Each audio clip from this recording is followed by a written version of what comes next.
Hi friends, welcome to Harmony Hills Home and Garden. I'm Jenny and we live here in Baltimore, Maryland, Zone 7. Today's project is a really fun one for me. I've never done this kind of project before, so I'm eager to get to it. We're going to be making a terrarium garden inside this beautiful container. Now I received this for Christmas from my husband and I can't wait to try my very first terrarium garden. So come with me and let's put something together. So terrariums are an awesome way to garden indoors. There's a world of ways in which you can do that. You can use lots of different kinds of containers. And in fact, I put together a Pinterest board that showed some inspiration for terrarium gardens. You might want to check that out. I'll put a link in the description box down below to that Pinterest board. I've never done one before and I'm eager to try. This container, we purchased this at Longwood Gardens gift shop in December. I don't know if they still have them. They're not listed on the website. I looked online to try to find exactly this terrarium and I couldn't find it, but I did find some similar ones and I'll put links to those down below as well. Now for my plants, I didn't have anything already that was appropriate to put in here. So poor me, I had to go to the garden center and look around their greenhouse for some plants to fit into my terrarium. And I overbought. I bought a lot of things and I didn't know while I was at the store which ones would end up being used in the terrarium and which ones wouldn't. Now when I was at the store, I was looking at plants. In their greenhouse, they had a section that was labeled with a huge sign, terrarium plants. And so not knowing much about terrariums, I went straight there. But I had done some Googling beforehand as well. I did have a list of plants that Google results told me would be good for terrariums. But again, at that time, I didn't realize the difference between moist and dry terrarium plants. And in this terrarium section of the garden center, they had both kinds there. So I bought kind of a mixture of things that I liked the looks of. And it turns out some of them are better for a dry terrarium kind of situation where you would put succulents and allow them to dry out between waterings. And some of the other plants that I bought are better in a moist and humid situation. So that's why I have a mix of plants here.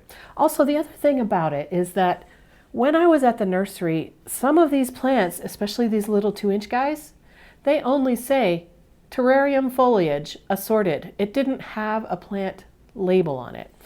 And you know, I don't care so much about what exactly my plants are called, but I do care about how to care for them. And so when I got here with my plants, I took some time to do some searching to identify these plants, find out what they are, and most importantly, find out what their care needs are. So again, I had this assortment of things and I didn't know which of them would go best together inside this terrarium. So when I did my Google searches, I not only identified the plants to the best of my ability, I might have one or two of them wrong, but I also looked at what kind of water situation do they need and what kind of light situation do they need. And now I can group them together based on plants that like the same conditions, and I'll be most successful grouping them that way. So let me just share with you what I have here because they are all beautiful. This plant is called Maxi Pink Cadillac Euphorbia. It's also called a good luck plant because in Thailand, where it's native, the Thai people believe this brings good luck. It's also called crown of thorns because some folks believe that this was the plant that was used to create the crown of thorns for Jesus in biblical times. It is beautiful. It's a type of Euphorbia, and I have Euphorbia outside in the garden, but this one is only hardy in zone 9, 10, and higher. So this one can't go outside. This is a house plant for me for sure. This is a succulent type of plant and it requires well-drained soil drying out between waterings. And so this one is not great for this terrarium because it is, well, first of all, it's probably too big, but also it doesn't like the conditions that this terrarium will be receiving. Now I bought 2 of these because they were so pretty. They had little double rosettes of flowers on them and they just really caught my eye. They did have pink and coral and red ones of these as well at the nursery, but I got these. These are called Cattleya. They are a cultivar of Cattleya Blasfeldiana. There's a mouthful for you. So you might be familiar with Cattleya plants. They look pretty much like this, except most kalanchoe have single flowers, but these have double flowers. So these are succulent type plants, and that means that they want to dry out between waterings, and they really don't care for a high humidity environment. So unfortunately, I'm not going to be putting them in here. I do love them. I think they're beautiful. I will be potting them up and keeping them as houseplants somewhere else in my home. Okay, and this one, let me talk about this one real quick. Now I know that this is not going to go into my terrarium, but I just wanted to share with you that I got this. This is a Venus flytrap. It's a carnivorous plant, and so I've got fungus gnats on some of my house plants, and I am treating it with sticky traps and with a couple of other methods, but I thought it would be fun to put this Venus flytrap near the plants that are infested with fungus gnats to give it some another way to try to control my fungus gnats, and I just think they're really cool. I will be potting this up somewhere else. It won't be in here though. And these are the plants that will be going into the terrarium. Again, I didn't know what any of these were, except I did know about the Polkadot plants. I have put these in my garden as annuals before. I've never tried to keep one as a house plant. In this particular little tiny pot, I see 2 reds, 2 pinks, and at least 1, maybe 2 whites. So if I care for these well, they will grow, and they'll be a nice, each of these plants would be a nice big rounded plant if they live that long. I hope to be able to care for them in that way. And so these definitely will be going into the terrarium and will provide a pop of color inside there. The next plant that I will be putting into the terrarium are this little cutie guy, and this was not labeled. Again, it just said terrarium foliage assorted when I picked it up. So I looked it up online, and this is probably Pilea depressa, also called baby's tears. Now there is another kind of plant that is called baby's tears, and it looks similar to this, and that is Aurelia. So I don't know if this is the Pilea or the Aurelia, or I'm not sure exactly which one it is, but their care instructions are pretty similar. They want bright indirect light, even moisture. They would benefit from being misted even. They do like a humid environment. So it'll be beautiful for them to be inside here where the soil will stay moist, not soaking wet, but moist, and the closed container will keep the air inside here more humid. And I think this little guy will be pretty happy in there. The next plant I got is this cute little guy. Looks like a little mini tree, doesn't he? And I didn't realize it until I did some Googling on this one, but this is a type of Asparagus Fern. Now I do have an Asparagus Fern back here. This is the kind of Asparagus Fern that I am most familiar with. I have a couple of these guys, and these are distant relatives of each other. It makes sense. I think this was a little miniature version of this guy. This guy likes to keep evenly moist soil as well, and they like to be misted as well or live in a high humidity environment. So again, this is a great contender for being inside a terrarium that's closed. Okay, this plant is a cute little guy. He's got green leaves with white margins and pink stems, so he has a lot of the same colors as the Polkadot plants. I believe this is called variegated galaxy Aurelia or false Aurelia. I believe the Latin name has changed. It used to be called Dizygotheca elegantissima, and now I believe this is called Schefflera elegantissima. I'm not exactly sure. There were some inconclusive Google image results when I Googled this, but I think it's Galaxy false Aurelia. And so it is some kind of false Aurelia. Now this one doesn't want as much moisture as the rest of these plants, but it will do okay with the moisture that the rest of these plants get. And I think it would do okay in a humid environment. So I'm going to try to put this one in here with this. This is kind of the standout of these plants. These all want the exact same conditions, and this one wants just maybe a little less moisture, but we're going to give it a shot. These are pretty inexpensive little guys here, and I like to learn new things. I like to learn about new plants and try new things, so I'm going to try this in here. And the last plant that I'll be putting in here is a beautiful bicolor leaf. It's called a Frosty Fern. In my Googling, I learned that it's not truly a fern. It's called Selaginella kraussiana. and it wants a wet and moist and humid environment as well. My Google research told me that this is a hard plant to keep.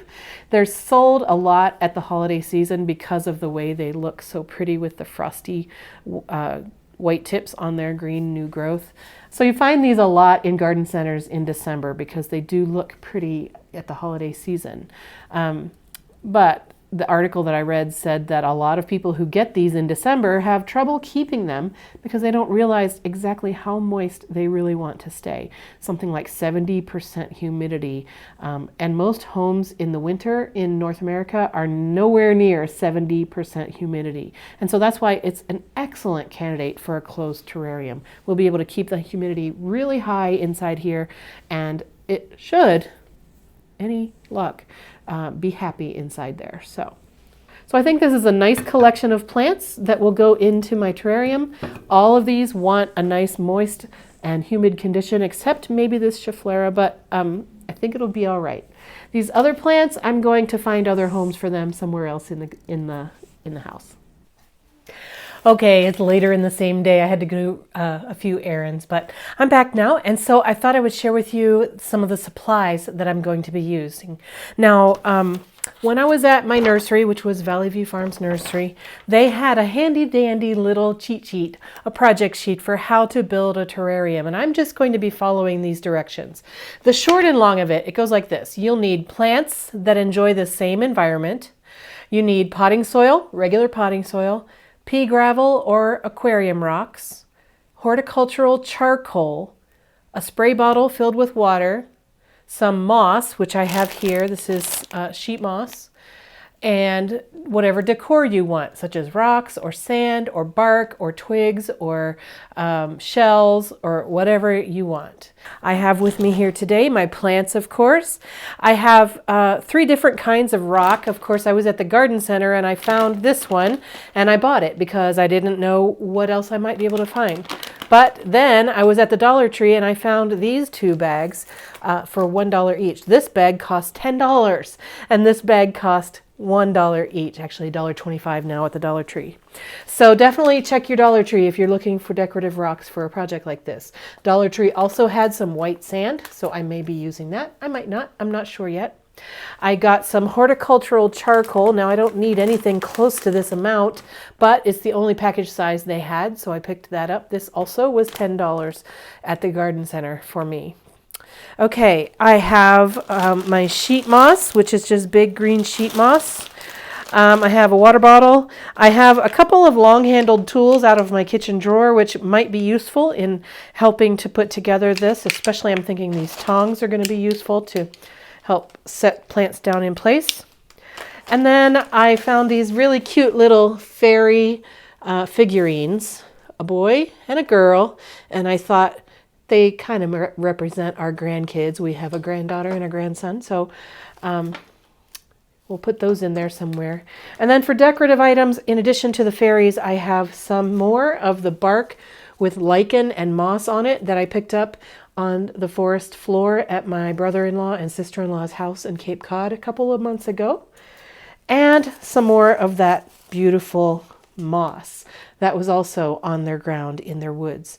And so this is still nice and moist, so, and it's full of bugs I see, so that's interesting. But there's a couple of different kinds of moss in here. There's this one that grows these little tendrils and a couple of different looking things here. So, and it's full of fungus gnats right now. So anyway, so I think I'm just going to go for a naturalistic look with a little bit of fairy delight in there, and that's going to be my plan. Oh, I also forgot. I have some potting soil. This is just regular potting soil that I got at the garden center. Okay, so let me just get this project underway.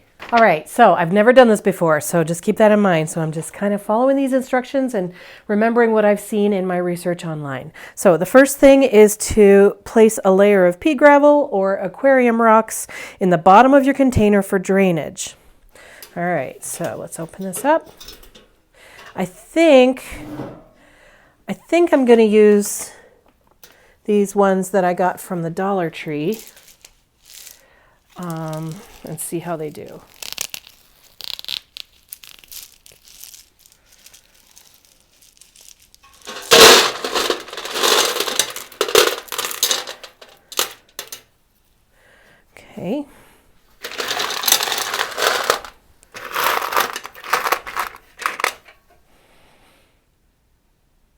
I'm going to change my mind. I'm going to take those out and use these. The reason I'm doing that is because these from the Dollar Tree are larger and these from the garden center are smaller. So I think the smaller rocks are going to be better. Also, some of these I might want to use as decorative elements on the top of the garden. So, all right, let me get a bowl. All right, it wouldn't be one of my projects if I didn't like retrace my steps and make wrong decisions and try things again. Now this is galvanized metal and glass, so I can't just like pour it out because then I would be risking hurting my glass. So bear with me as I get these out of here.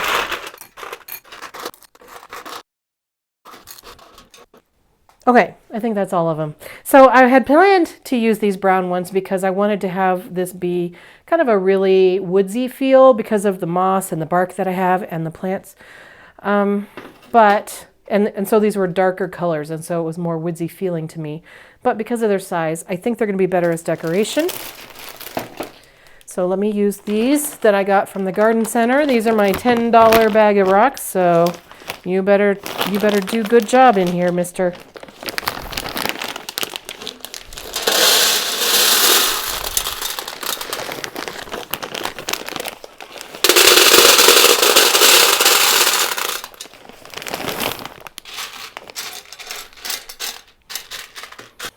All right, I really don't know how deep of a layer is supposed to have. It doesn't say on this sheet. It just says place a layer in the bottom for drainage.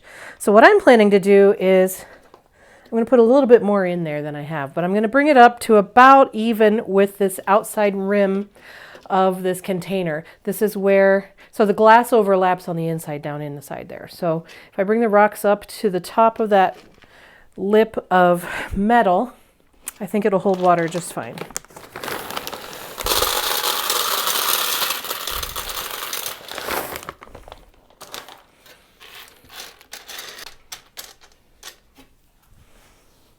Yep. Okay, so that's good. Layer of pea gravel. Next, about a 1/2-inch layer of horticultural charcoal. And this is to keep the soil from getting stinky. So that's what this is, horticultural charcoal. All right, so a 1/2 inch of this.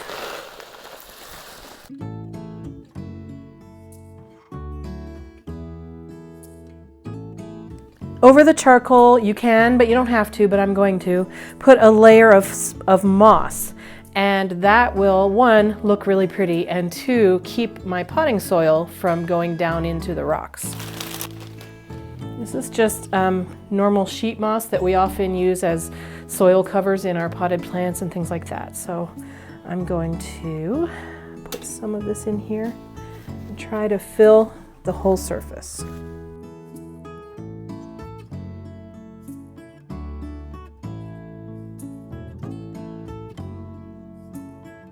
And now, potting soil. It says,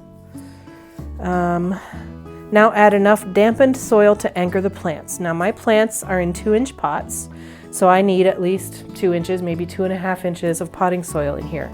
And that's gonna raise up the level pretty high, so it's a good thing that my plants are short because they're gonna have to fit into this lid.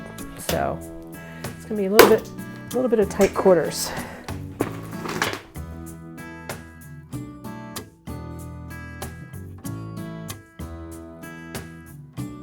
Now, the instructions here say, scoop out the holes for your plants. When you insert your plants into the holes, they should sit no lower or no higher above the soil than they did in their pots. Be sure to pack the soil firmly around the base, and then you can add your decorative elements.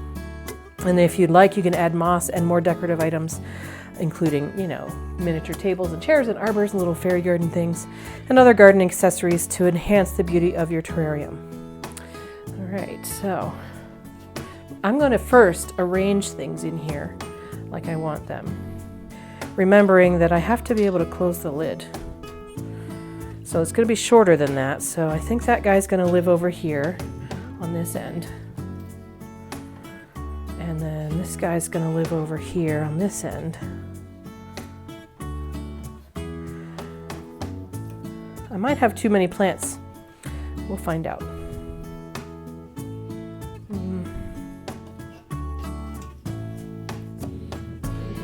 goes in the corner.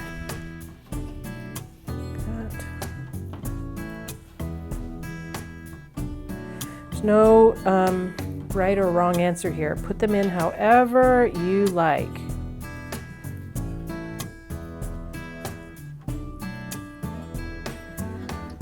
Yeah.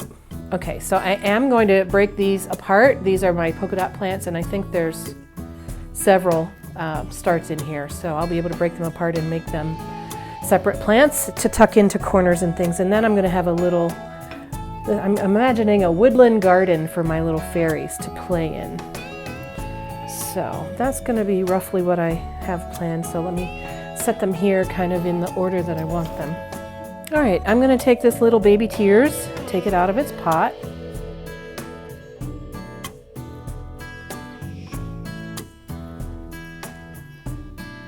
we go.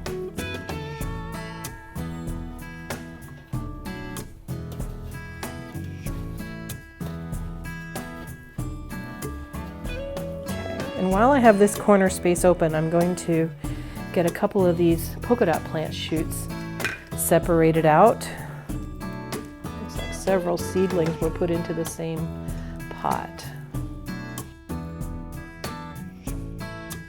So I'm going to put one of the light pink ones right over here.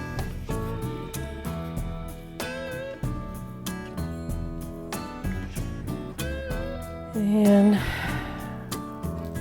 let's get this red one separated.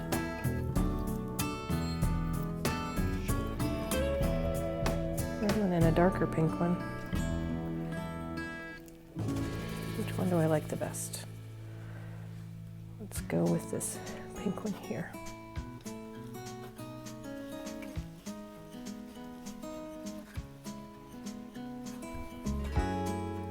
So I'm imagining in my mind that this is going to be the big Frosty Fern right here, and these are going to be understory plants in my little miniature garden. I'm probably jamming too many plants in here, so I have to keep that in mind as I continue this project.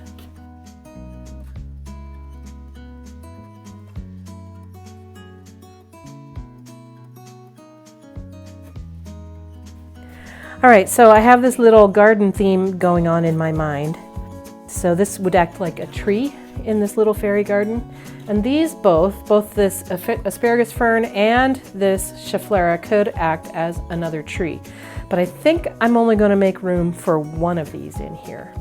And I think it's going to be the Asparagus Fern. And the reason I'm choosing that is because the Asparagus Fern and the Frosty Fern both want a high humidity environment, whereas the Schefflera can take a little bit less humidity. And so I'm going to care for this plant in a terrarium more easily than I'll be able to care for it out in the open air.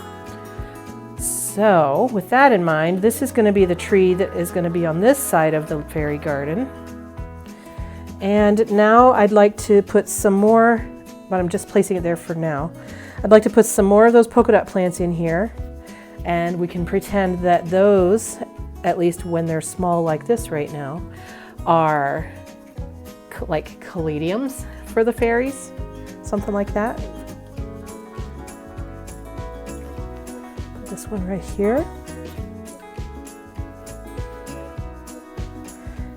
Now I know that as these plants grow, I'm going to have to take out these Polkadot plants. They can grow to be each their own, 6 to 8 inches in diameter easily, even in an indoor situation. So, all right, so if this guy goes here, I can fit another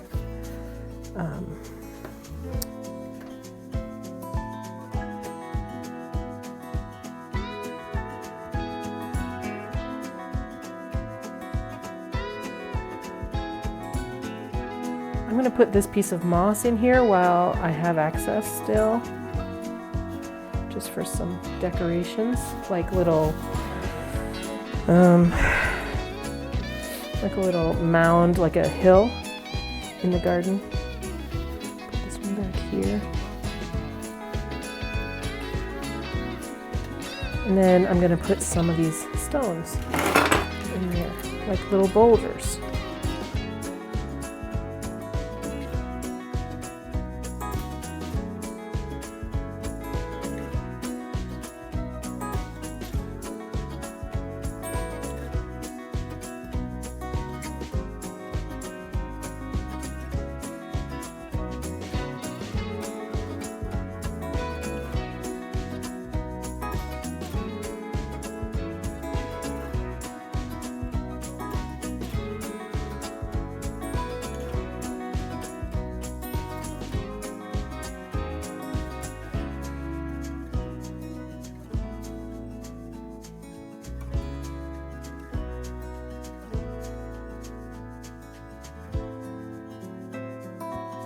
trying to make a little stone patio situation in here, but you know what? My terrarium is smaller than my ideas allow for, so don't think this is really gonna look the way I have it in my head, but it's all right.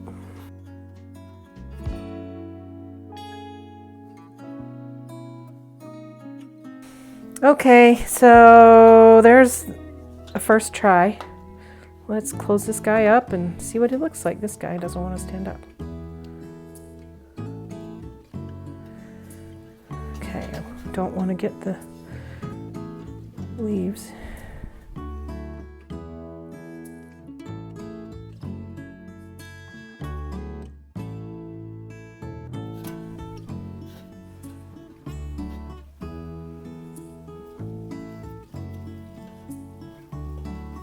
All right, I definitely have too many plants in here.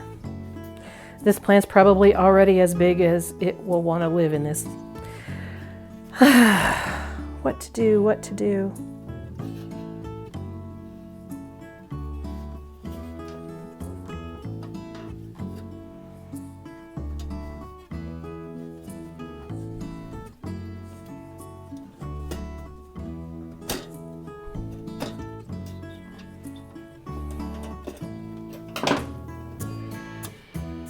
Looks pretty cute.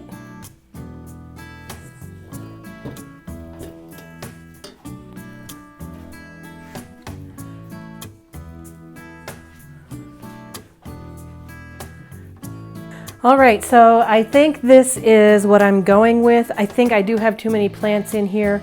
The Polkadot plants, I don't know. I disturbed their roots pretty much, and so they may or may not take to this environment. If the Polkadot plants come out, I think it's okay still. I think it's still a pretty terrarium.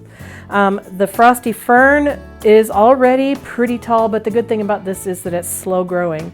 And the white tips are their new growth, and so it looks like it's already put on most of the new growth that it's going to for a little while.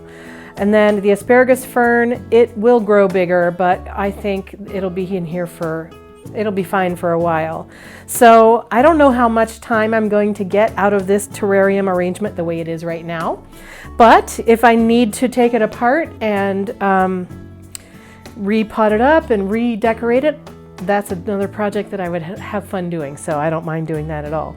So the last thing to do is to spray everything with some water. And then you allow the leaves to dry. You don't want them dripping wet. But then once they've dried off a little bit, you close the lid. And then that's about it. So both Asparagus Ferns and this Frosty Fern really benefit from regular misting. So even though it's going to be in a closed terrarium with a lot of humidity, I think still at least once a week, maybe more, I'll come and mist these leaves. All right. Now, my instructions say that, remember, terrariums thrive on neglect. There's no heavy watering necessary. All you need to do is spray the leaves down with a water bottle.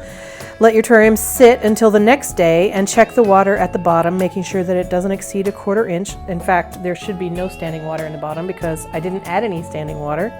Spray again and wait until the leaves are completely dry, and then place the cover on the terrarium. If it doesn't have a lid, water it when the soil is dry to the touch. And then just sit back, relax, and enjoy. So I'm going to spray a little bit more based on what this said. Spray the leaves down, and that will be enough to settle the soil. So let me do that a little bit more. All right, so that's nice and moistened in. Now I'm just going to set it aside and leave the lid off for a day. And then I'll come back and close the lid tomorrow, and it should be good to go. Let's set it over here. All right, that's it. Well, I'll just keep my fingers crossed that these plants will thrive in here and that the terrarium will do well. We don't want anything to rot and we don't want anything to dry out. So it's a delicate balance, but I'm gonna give it a shot and we'll see how it goes. Now I do have a couple of plants left over here. I've got 1, 2, 3 Polkadot plants. I think I'll pot them up into their own little 2-inch pot and try to carry them on as house plants. And then I have this Schefflera, which I also will pot up and carry that along as a house plant. And then I still have lots of decorative elements available to me for other projects. Thank you so much for joining me today. I hope you enjoyed watching me put this together. If you have tips or tricks about terrarium plantings, please let me know in the comments down below. We'd all love to learn from you. If you haven't yet, please subscribe. We'd love to have you come along for the ride on all of our gardening journeys here at Harmony Hills.